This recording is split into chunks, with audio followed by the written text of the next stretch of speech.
আমরা আছি আলিপুরদুয়ার জংশন কালীবাড়ি মাঠে। এখানে আপনারা আমার পিছনে দেখতে পাচ্ছেন আলিপুরদুয়ার জংশনের বিখ্যাত কালীবাড়ি। এখানে বিরাট এক দুর্গাপূজা হয় এবং পশ্চিমবঙ্গের বিভিন্ন কোণা থেকে, আশেপাশের জেলা থেকে, রাজ্য থেকে এখানে মানুষ এখানকার কালী পূজা দেখতে আসে। কিন্তু আজকের বিষয়টি অন্য। এখানে West Bengal state rural livelihood মিশনের, পশ্চিমবঙ্গ সরকারের একটি প্রচেষ্টা।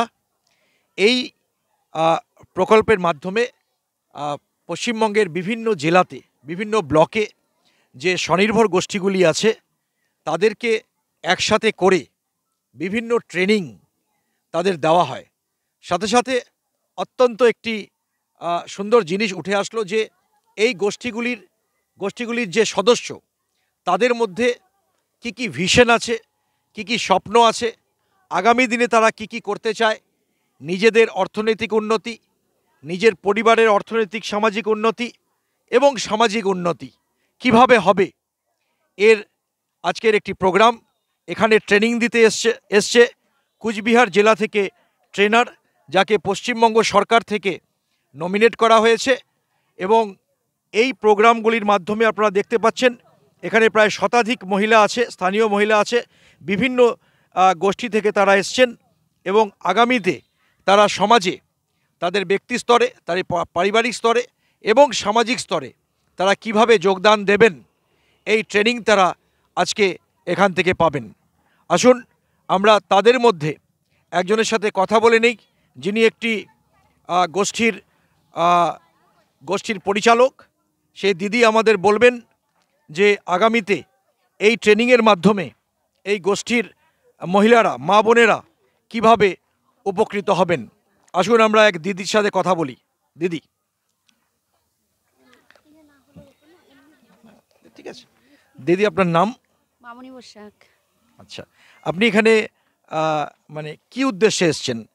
আমাদের এখানে যে সেলফের গ্রুপগুলো কথা হয়, স্বনির্ভর গোষ্ঠী, সব গ্রামের মহিলাদের বিপিএল, আগে তো বিপিএলদেরকে নিয়ে হতো, কিন্তু বর্তমানে এখন বিপিএল এপিএল তারা সব গ্রামের যে মহিলারা আছে ভোটার, তাদেরকে নিয়ে আমরা স্বনির্ভর গোষ্ঠী আর কি করি। তাদের আর্থিক মানে স্বনির্ভর গোষ্ঠী করার মানে হলো তারা যেন পিছিয়ে না পড়ে, তাদেরকে আর্থিক দিক থেকে আমরা সহযোগিতা করি। ব্যাংকের মারফতে আমাদের লোন দেওয়া হয়, সেই লোনগুলো দিয়ে তারা যেন কিছু কাজ করতে পারে এবং সংসারের যে সহযোগিতা, স্বামীর পাশে গিয়ে দাঁড়াতে পারে এবং সংসারটা যাতে উন্নতি করতে পারে, আরও ডেভেলপ করতে পারে এবং অন্য যেন কোনো সুদখু মহাজনদের কাছে না যেতে হয়।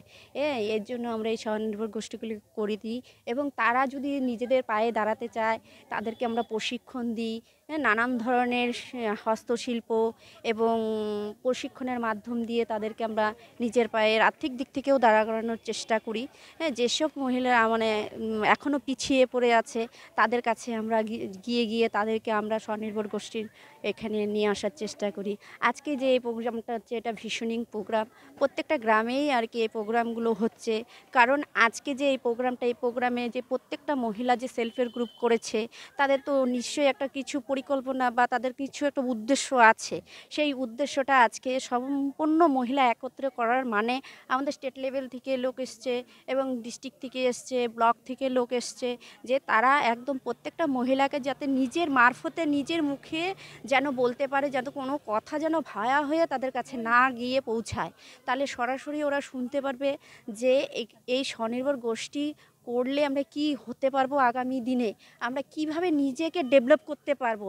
এটা সরাসরি আর কি তাদের কাছে আমরা বার্তা এই ট্রেনিংয়ের মাধ্যম দিয়ে, আজকে ভিশনিংয়ের মাধ্যমে আমরা তাদের কাছে পৌঁছে দিচ্ছি। দিদি, এক একটি গোষ্ঠীতে কতজন মায়েরা আছেন? এক একটা গোষ্ঠীতে একদম নিচে বলতে গেলে 10 জন লাগে, ঊর্ধ্বে বলতে গেলে 20 জন লাগে, তার মধ্যেই আমরা করে থাকি। আজকে এইরকম কতগুলো গোষ্ঠী এখানে এসছে? আমাদের এই সংসদটা, এটা হচ্ছে 6 এবং 5 সংসদ। এই সংসদে আমাদের 31টা গ্রুপ আছে।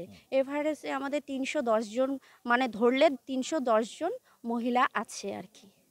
এটা কি বছরে কতবার হয়ে থাকে? এটা আমাদের আমাদের বছরে প্রায়ই হয়ে থাকে, মিটিং হয়ে থাকে। আর এই ভিশনিংটা নতুন করে শুরু হয়েছে।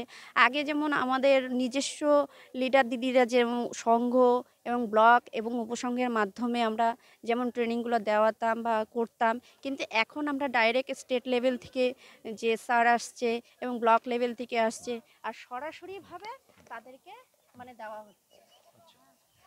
দিদি, আহ, এরকম একটি আপনি উদাহরণ দিতে পারবেন যে এরকম স্বনির্ভর গোষ্ঠী থেকে আর্থিকভাবে বা সামাজিকভাবে মায়েরা অনেক উঁচুতে উঠে গেছে, মিন্স তারা সমাজে মাথা উঁচু করে বাঁচছে? হ্যাঁ, যেমন আগে অনেক দিদিরাই খুব আর্থিক দিক থেকে পিছনে ছিল। কিন্তু এখন দেখা যায় তারপরে তারা নানান সংস্থা মহাজনের কাছে মানে যেত, পয়সা উচ্চ মানে সুদে নিয়ে আসতো। যেটা এখন দিদিদের অনেক সেভ হচ্ছে, যায় সাধারণ এই ৳১ ৳২ ইন্টারেস্টে মানে এই সুদ মানে নিয়ে তারা অনেক কাজ করেছে। তাদের এখন পরিবারে দেখা যাচ্ছে ভীষণভাবেই ডেভেলপ হচ্ছে বা উন্নতি হচ্ছে, এবং অনেক দিদিরা কাজ করছে সেলাইয়ের ট্রেনিং দিয়ে, তারা সেলাইয়ের মেশিন কিনে তারা নিজের পায়ে দাঁড়াচ্ছে। তারপরে অনেকে কংক্রিট যেমন সরকারি অনেক সময় অনেক কাজ আসে, যেগুলা মানে রাস্তাঘাট এবং শৌচালয় যেগুলো দিতে হয় গ্রামে, সেগুলো নিজেরা নিয়ে সেগুলো টেন্ডার নিয়ে কাজ করছে। আবার অনেক দিদিরা যেমন লোন নিয়ে পাটি বুনাচ্ছে, হস্তশিল্পের কাজ করছে, সেগুলো নিয়ে মেলায়, আমাদের আবার সরকারি মেলাগুলো হচ্ছে, তাদেরকে সেই জায়গাগুলো ধরিয়ে দেওয়া হচ্ছে। সেখানে গিয়ে তারা ওই হাতের যে হস্তশিল্পের জিনিসগুলো বিক্রি করছে, সেখান থেকে তারা উপার্জন করছে এবং নিজের পায়ে তারা দাঁড়াচ্ছে। অনেক দিদিরাই এখানে আছে।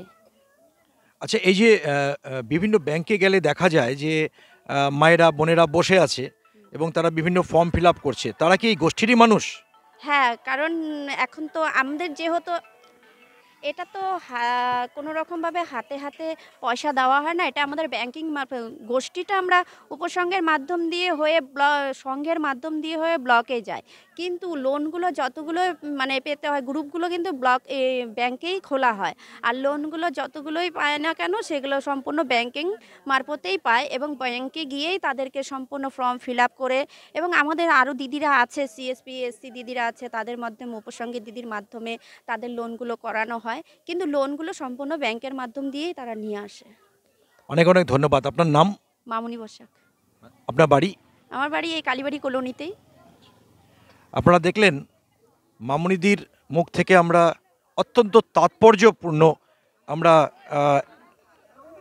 কিছু সংবাদ পেলাম যে এইভাবেই রাজ্যের এবং দেশের মাতৃশক্তির উন্নতি এবং সাথে সাথে শিক্ষার সাথে সাথে আর্থিক উন্নতির মাধ্যমে মায়েরাও তাদের পারিবারিক এবং সামাজিক ক্ষেত্রে অনেক যোগদান করবেন।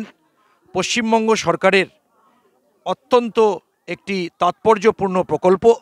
এইভাবে মাতৃশক্তির উত্থান সমাজে আমূল পরিবর্তন এনে দেবে, বিশেষ করে তাদের আর্থিক উত্থান অনেক পরিবর্তন এনে দেবে এই আশা রাখে জয়গাঁও মিরর্স। আমরা আলিপুরদুয়ার জংশন থেকে ক্যামেরাম্যান নেলসন বসুমাতার সাথে আমি সঞ্জীব বাসু। সবাইকে নমস্কার। জয় হিন্দ, জয় ভারত।